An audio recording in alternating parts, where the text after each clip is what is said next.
दरम्यान संतोष देशमुख यांचे भाऊ धनंजय देशमुख यांनी देखील एनडीटीव्ही मराठीवर फोनवरून प्रतिक्रिया दिली आहे. पाहूयात. संतोष देशमुख यांचे बंधू धनंजय देशमुख हे आपल्यासोबत फोनवरून आहेत जोडलेले. धनंजयजी, आपण बघतोय खंडणी मागितल्याचा हा व्हिडिओ खरं तर समोर आला आहे. आता पुढे नेमकं तुम्ही काय पाठपुरावा करणार आहे, कशा पद्धतीनं पोलिसांकडे मागणी कराल? आमचा पाठपुरावा करून झालेला आहे. हे पुरावे आहेत ना, हे देशमुख कुटुंबियांनी आणि सगळ्यांनी अगोदरच दिलेले आहेत. सगळे एफआयआर ह्याच पद्धतीने आहेत.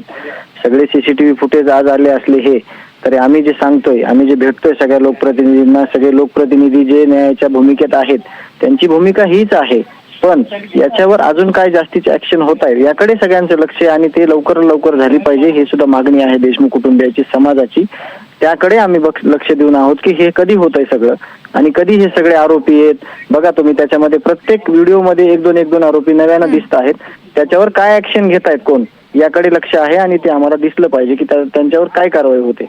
निश्चितच धनंजय जी, आपण जर बघितलं तर वारंवार सांगितलं जात होतं की वाल्मिक कराडचा या प्रकरणाशी कोणता संबंध नाहीये. मात्र आता स्वतः विष्णू चाटी असेल, घुले असेल या व्हिडिओच्या माध्यमातून बघायला मिळतात.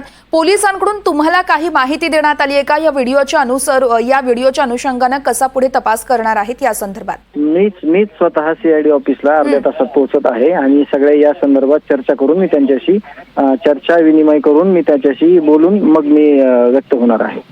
धनंजय जी, आपण बघतो या व्हिडिओमध्ये जे निलंबित अधिकारी राजेश पाटील हे देखील बघायला मिळत आहेत. यांचा देखील त्यामुळे इथे कुठेतरी सहभाग असल्याचं एकूणच स्पष्ट झालंय.